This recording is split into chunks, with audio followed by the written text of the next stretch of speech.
Hello, hope everyone's having a good day, and today I'm going to talk about Resident Evil Requiem. I had an absolute blast playing it, and it's easily one of the top 3 Resident Evil games I've played. It strikes the near perfect balance between tension, action, and overall, it's just a very good game. I just want to talk about it. I'll keep this as spoiler-free as I possibly can.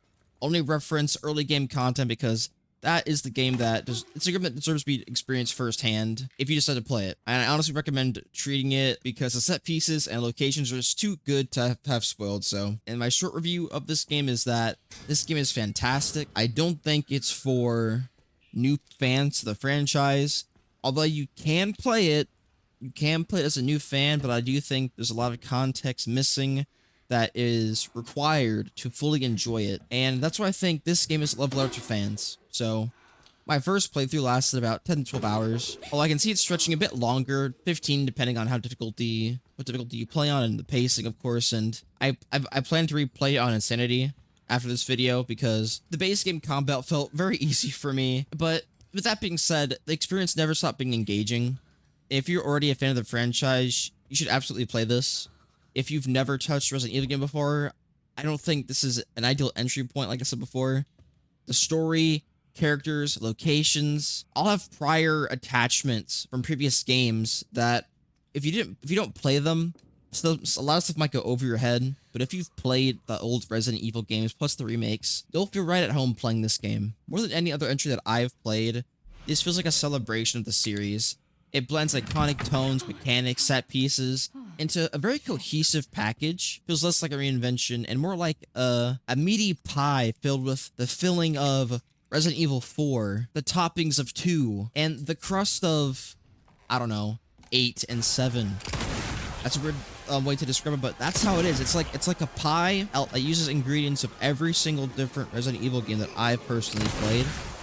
Not all of them are included. Veronica 5, though I don't really see much, I don't see many references to those games in this game, but I will say, you can definitely criticize this game for leaning too much into nostalgia rather than pushing the series forward, and that's a very fair discussion, but personally, I loved it a lot. In the context of the franchise, nearing its 30-year milestone, I do believe, it feels very well earned and almost like a victory lap. And the 2 gameplay structures the game introduces just makes this game feel so fun and engaging to me. You play as 2 characters, Grace and Leon. The Grace sections emphasize very slow, very survival horror-like gameplay. You're low on resources all the time. You can barely hold a gun. You're slow. You gotta run away from everything. And you're just barely getting by with the stuff you have. And on the other side, you have Leon, who's a far more experienced fighter when it comes to zombies and all these bioterrorist activities, right? And so he's given a bunch of materials, a bunch of guns, very high-octane, action-heavy, which is very reminiscent of Resident Evil 4. And in some cases, it does feel like 6 in a way. Grace's gameplay leans more into vulnerability and tension. When I played as her, I avoided threats more than I would confront them, and her sections really felt like playing Amnesia: The Dark Descent. Maybe a little bit of Alien Isolation, because for that cat and mouse-like structure, except there's like 50 cats, and you're the only mouse with a gun. Leon, on the other hand, his segments release the tension built during Grace's sections.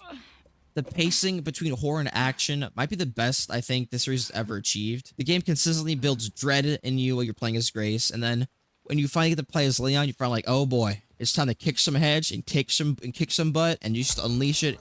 You go through the areas where you went through as Grace and you just kill everybody. You'll loot stuff. You open doors you couldn't open before, like in the first area. I couldn't kill the chef guy as Grace because I don't have enough Requiem bullets because I wasted them on chaff enemies. When I got to come through back as Leon, I was able to easily kill with a shotgun, right? And open up some other doors that I couldn't open as Grace, and you come back through as Grace again, and you can then go through those areas and get more materials related to Grace's stuff, which is really cool, right? So you're kind of like picking and choosing who to take down who as with the character, right? Do I kill this character as Leon? Do I kill him as Grace? It's overall just a really cool design. I really do enjoy it. And seeing the carnage that Leon commits, you come back through his Grace is just overall really fun, and I really did enjoy it. However, though, I think narratively this game is a mixed bag. While I don't think Resident Evil games are known for their, like, stories tied to each particular game, I do appreciate and do really enjoy the overarching story as a whole when it comes to all the games combined, but we're not here to talk about that. We're here to talk about the game. I just had to mention that, right? The opening is very strong and establishes a very compelling mystery. There's some very weird things going on with Umbrella, which I've thought have been bankrupt for a very long time. But all these like past survivors of Raccoon City are suddenly getting this strange illness. I won't say what it is, but I don't want to spoil that because hearing what it is was pretty cool, and finding out what it is also very nice. However, the central plot itself feels kind of underdeveloped. It teases a lot, but barely ever builds on it. It might be saving it for DLC, I don't know. And it does feel like the final act can end rather abruptly. And depending on your choices, you might leave your jaw might leave might fall on the floor, but I won't say why. In any case, the intrigue surrounding Umbrella works, but the moment-to-moment narrative progression I feel like lacks a bit momentum. Grace feels almost intentionally constrained by her vulnerability and trauma, which I didn't fully understand her trauma.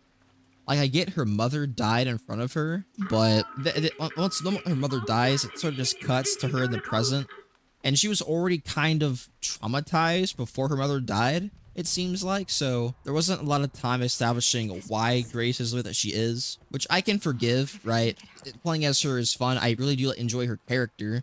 I do wish we got a bit more backstory on why she acts the way she does, why she stutters so much, why she's, in the end, almost selfless in a way. She has these regrets that I don't fully understand. Like, she blames herself for everything while not understanding why she blames her. It's weird. There are some things that where it does explain certain things, but it feels like, is that really it? There's gotta be more to it, right? It's not just because her mother died.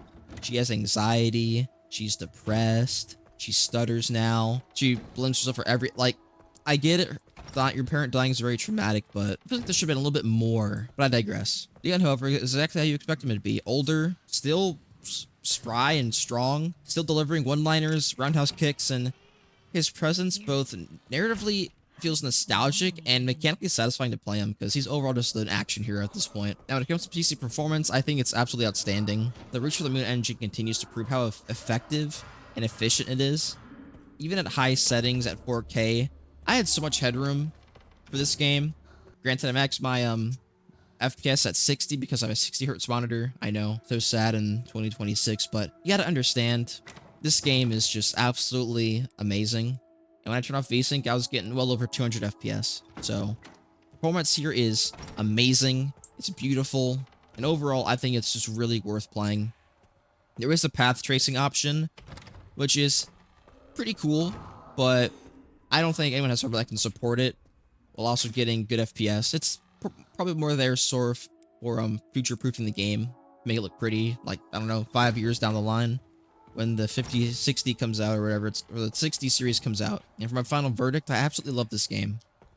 May not be the most daring entry in this series, but it's one of the most polished and well-placed in my opinion. Mechanically satisfying, and the dynamic between horror and action is, I think, very expertly handled. And overall, the experience feels deliberate and celebratory. If you're a Resident Evil fan, I really think you'll enjoy this, and it's a very easy recommendation. And if you're new to this series, I'd say start with the earlier games, maybe Resident Evil 2 Remake or something else. Because this game, while you still can play it and still enjoy it, a lot of stuff is going to go over your head if you're not familiar with the franchise. But for me, this is easily a top 3 Resident Evil game for me. And I can't wait to play it again on the hardest difficulty and unlock all the bonus content. With that being said, enjoy the video. I'll see you guys next time. Peace out.